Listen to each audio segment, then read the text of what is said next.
いこんにちは、MD ジャックです。愛です。耳の妖精ミミです。はい、今回は EPG とティプシーのコラボモデル、スターワンです。愛はあまりよく知らないんですけど、なんでコラボしたんですかね。それは私にもわかんないわ。なので、上の記載を参考にしてもらえればと思う。なるほど、どちらもプロフェッショナルなのね。EPG はこれで何本目のレビューになるんだっけ？ 4 本目よ。まだ手元にあと2本あるから頑張らないとね。スターワンの価格は上の通りで1万から1万5千円ぐらいでちょっと幅があって、今のところありの方が安いようね。この価格からしてエントリーモデルじゃないことはわかるけど、どんな特徴があるのかしら。いずれも販売ページから翻訳したものだけど、上の記載をご覧いただこうかね。64オームのインピーダンスで低ノイズっていうのはいいなと思った。ダイナミックドライバーにも興味湧くね。第一印象は特別すごいという印象ではなかったけど、バランスはとてもいいよ。じっくり聞いた感想は後ほどね。パッケージ内容は結構シンプルね。特にコメントすることもなさそう。フェイスプレートは綺麗ね。そうなのよ。これはもう買うしかないわ。愛のいつものパターン発動だ。そうよ。右は EPG、左にはティプシーのロゴが入ったフェイスプレートがとにかく素敵。サイドにモデル名が入ってるのもいいわ。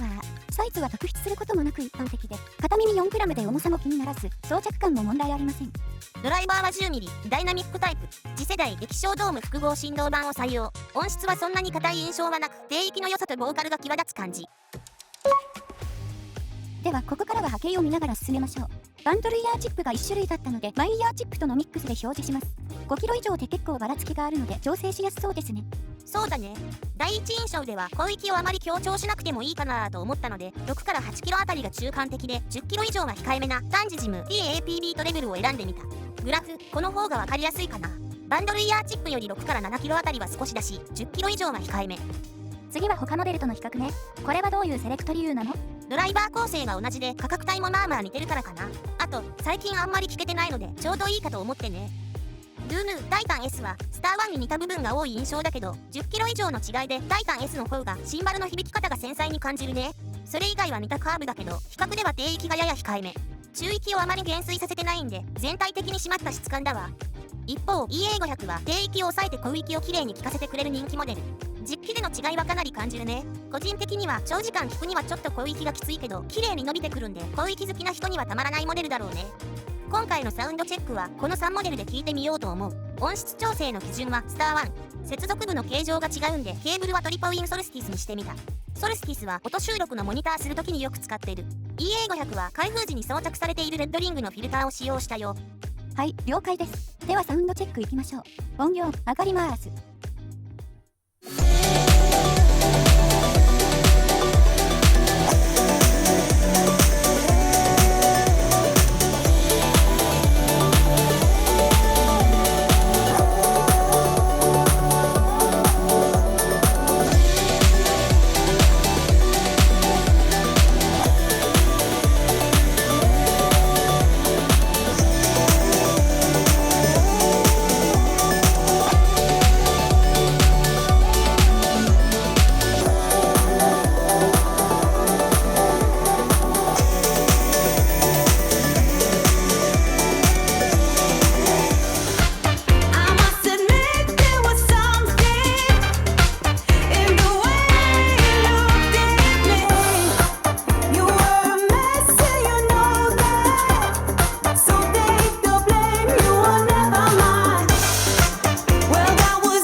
はい、サウンドチェックでした。おおむね波形と実機の聞き比べ通りでしたかね。そうだね。タイタン S のシンバルの雰囲気とか EA500 のボーカルの伸びとか特徴はよく出ていたと思う。そしてスター1の低域の感じもね。でもスター1を音質調整の基準とした差分な音なんで、タイタン S も EA500 も実機とは違うんで傾向だけ把握してもらえればいいと思うよ。音収録も視聴も TAP ビートレベルを使ってたんだけど、ちょっと広域の伸びが足りなく感じたんで、イヤーチップをセドナイヤーフィットライトに変えてみた。波形ではこのぐらいの違いになる。聴覚上の違いはどう？はっきり違いが分かって、個人的には好きなバランスになったので、イヤーチップはセドナイヤーフィットライトで。リケーブルはしないの？しばらくバンドルケーブルで視聴した後、バランス接続でも聞いてみたかったので、ナイス HCK ディープスノーに交換。随分時間かけたみたいね。で、この環境での視聴の印象はどうだった？波形通り低域がしっかり出ていて量感はあるんだけど、アタックもしっかりしているし、割と速いテンポでのベースラインの8分の刻みのニュアンスもはっきりわかる。ドラム中心に聞いてみると、太鼓系とシンバル系のバランスが絶妙で、手数の多いフィルもあまり濁らず、タムが左から右へ流れていく感じも正確に感じ取れる。あ、これはドラマー側からのっていいね。やっぱり低域やリスムがしっかり聞けると全体のレベルが底上げされますよね。その通り。リファレンス曲でギターのシングルノートバッキングが右にいる曲では、ギターの存在感が普段よりはっきりしていて明瞭だし、メロディーに対して全体的にバックで何をやっているかが分かりやすい。メロディーやボーカルはこの帯域の出方通りで前で聴ける。それでもバックが埋もれないんで、ダイナミックドライバー1機としてはかなりいいんじゃないかと。刺さる感じもあまりなく、ボーカル綺麗だなぁと思った。シンバル系はイヤーチップの変更で印象の変化はあったけど、セドナイヤーフィットライトで小域を上げても邪魔になるようなバランスじゃなかったので正解だった。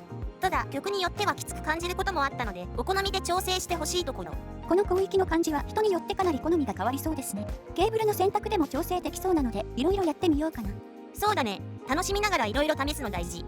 今回のナイス HCK ディープスノーのリケーブルの効果は、低域の圧が増し、空間が一回り広がって楽器間の分離がより良くなった印象。